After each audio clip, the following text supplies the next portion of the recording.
Daytime. Hey guys, Divvy here with my review of episode 2 of Agents of S.H.I.E.L.D. 084. Now, a fair warning, from here on out, all of my reviews for Agents of S.H.I.E.L.D. are going to be filled with spoilers. The only reason why I kept the first part of my review of episode 1 spoiler free was because it was the setup episode. You guys want to hear, if you had not seen the show, if you didn't watch the pilot and you were wondering to yourself whether or not you should start watching the show, I kept that spoiler free so that you at least got some sort of opinion from me about the show, and then I got into spoilers at the end of that video. From here on out, however, I'm trusting that you are watching Agents of S.H.I.E.L.D., so in that sense I'm going to go ahead and start talking about spoilers throughout my entire review on each and every single one of these reviews for Agents of S.H.I.E.L.D. So if you have not seen the show, please check it out and then come back and watch this video. 084 has Coulson and his team going to Peru to investigate a certain artifact that was discovered in the temple, similar to how Coulson discovered Thor's hammer in New Mexico. There's actually even a reference early on in the episode where Coulson says that the last time we did this, we found the hammer. So that's pretty much what they're doing, only this time Coulson is taking his newfound team of agents, or sort of agents, in the form of Skye, who was a member of the Rising Tide, which is this not so much an organization, but this group of hackers that are basically anarchists. They're the ones who are just trying to hack the system just because they can, and because they want to prove a point. And she was part of this team, but then she gets taken along by Coulson along with this team to be part of S.H.I.E.L.D. because of the way that she thinks. He says she thinks differently than us, and she's probably going to be a helpful asset to the group. And of course, Ward, being that stoic agent, says, no, this is probably not going to work. This is going to be a bad idea to have her along. And of course that causes tension within the group. But they get to Peru, they start investigating this artifact, and when they get there, the Peruvian police arrives, headed by this former flame of Coulson, apparently, named Camila Reyes.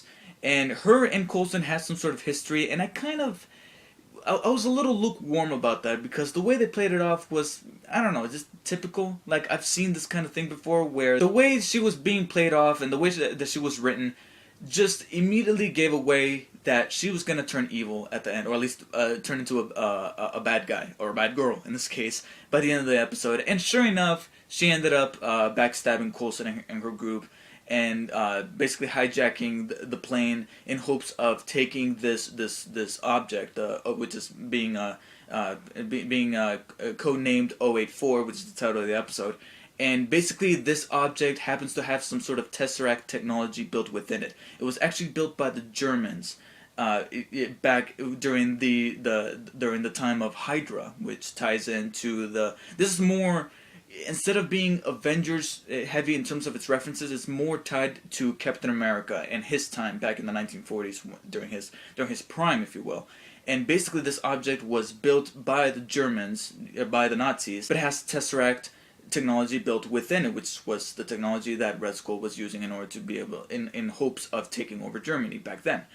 And basically what Reyes wants to do with this technology is to be able to bring balance to Peru, because obviously there's, the rebels and stuff, kind of sort of tying in with some real world complications that are happening right now in Peru and certain parts of South America. So I kind of like that. I kind of liked how they were actually able to tie into some real world events, current events. But basically that's what she wants to do, and that's what she ended up doing. And I think that plot line was a little telegraphed. Another part of the episode that we kind of saw coming, but the way they executed, I thought was actually pretty good. I actually liked how they pulled this off, was having the group come together in the end despite their bickering early on in the episode. Because much like the Avengers, this group of people, Skye, Ward, Simmons, and Fitz, the geeks, and Agent May, to some extent, throughout the entire episode, I was thinking of Agent May, the person who was in an administration, but she got brought out back onto the field in the pilot episode by Coulson.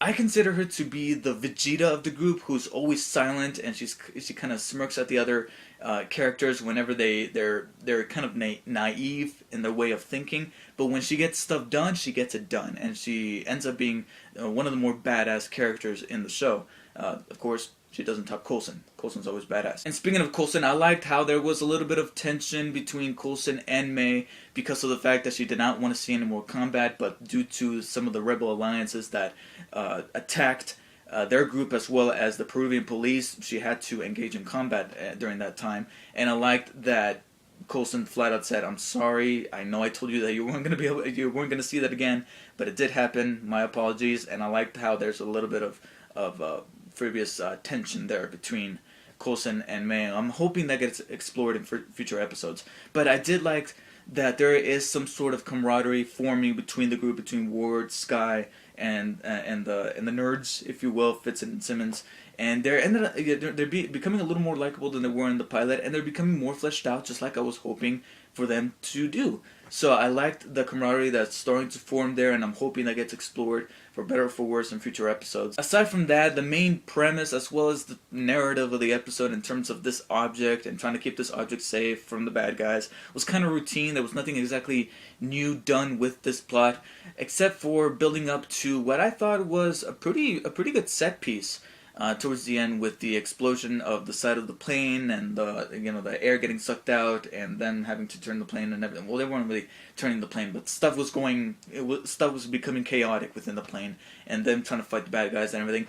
Although I will say that climax ended in what I think is the dumbest way. I don't know if the writers painted themselves up against the wall here, but really, you're gonna stop all that suction at the side of the plane by what is that? The little boat, the lifesaver boat, the little plastic air-filled little dinghy. Yeah, I think that's what it's called. It's the dinghy. You're gonna stop that by just putting the dinghy up against, and then boom, it just stops and it's just flapping there. It's really gonna stop all that suction when you're like 30,000 feet up in the air. Yeah, you really need to suspend a huge amount of disbelief to believe that ending. I did think that was a little that almost took me out of the episode, but I did enjoy the climax in terms of the fighting and in terms of these characters working together to get out of the situation, and I really liked that. And there was a bit of a trade-off when it came to some of the writing from the first episode. In the first episode, I was complaining about how heavy-handed they were with the Avengers references in the first half. There are not as many references in episode 2, and if they were more like actual tie-ins to how this universe works within the Marvel Cinematic Universe, rather than just jokes like there were in episode 1. Like, for example, there's a reference to Tony Stark of how he's technically just a consultant, and I like that because that's the reason why they brought Sky on. Sky is the Tony Stark of this group, whereas Ward is more of that Captain America. So I am sort of starting to see how they're trying to mirror the actual Avengers without actually bringing in the Avengers. But the trade-off would be that there's not as much witty humor and dialogue as there were in episode 1. This was not written or directed by Joss Whedon, even though he is the producer. He's the producer throughout the entire show, but here he's merely just the executive producer, and he was not involved in the writing or the directing. So his absence is felt somewhat due to the lack of witty humor and very charming direction. But that's not to say that there wasn't a clever line of dialogue that had me laughing every now and then, because there were some genuine moments that made me laugh. And in that classic Avengers Joss Whedon humor. I guess the only thing left to talk about is the ending. The two particular things about the ending. One is that Sky receives a text message from what is believed to be the Rising Tide, the group of anarchist hackers, and basically they ask her if she's in for Operation Go Dark, Go Black, Go something like that, and she says, "I'm in." What does this mean? We're not exactly sure, but my assumption is that going dark means that they're going to go ahead and disband the group for now, and she says that she's in for this, meaning that she's going to go ahead and stick with the group of S.H.I.E.L.D. Now, granted, this may be interpreted a different way. Maybe Operation Go Dark means that the Rising Tide is finally going to take out S.H.I.E.L.D., and she's in to take them out, and this may cause tension within the group, and I'm hoping this gets explored more, like everything else.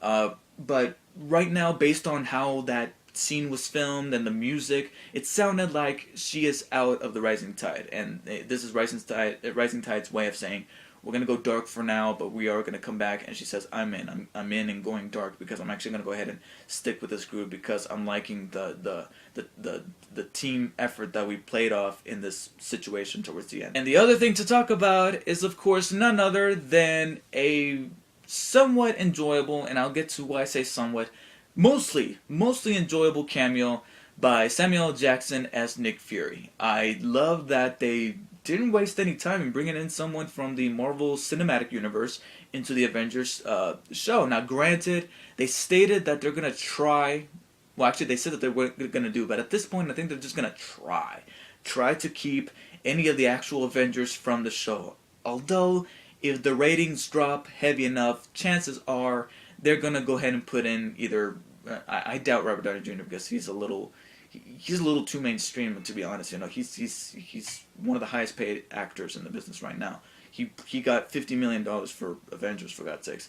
But for example, maybe Chris Hemsworth or Chris Evans to make a cameo as Captain America or Thor. If the ratings slump down enough, chances are they're going to bring him in, even though they said that they weren't going to. And the fact that they went ahead and put in Samuel L. Jackson at the very end of this as Nick, to make a little cameo as Nick Fury. I like the fact that they wasted no time in bringing him in the second episode, but this does signal the fact that chances are, if ratings go down enough, they'll bring in somebody in from the cinematic universe to kind of pick things up a little bit. But the cameo itself was good, even though it was a mixture of both, you know, Nick Fury from the comics and just Samuel L. Jackson with him and saying, damn ass man, you know, just the classic Samuel L. Jackson. But it was enjoyable to see him on screen, even though I did feel like that scene felt something that was filmed later on in production and wasn't exactly in the script, which is why I say that it was mostly enjoyable, because I felt just a little tacked on, but it was good to see. You know, I'll take it. You know, and plus this is a TV show. It's not exactly the movie, but it did feel like an after end credits scene should this had been a movie. But while I do feel that it felt a little tacked on, I still liked the scene, and I had a smile on my face. So in my opinion, episode 2 was just as fun as episode 1, despite there being some trade-offs with the writing. And I did like that we are starting to see some sort of evolution in terms of the relationship with these characters and how they are starting to mirror the actual Avengers without being the Avengers. And Coulson is starting to fill in the shoes for Nick Fury in relation to this group. So I really like that. And I'm hoping that, you know, they keep the same tropes and the same, you know, things that they've made with this episode with future episodes. I will say, however, it's just not as fun as episode 1 because of the lack of just weirdness.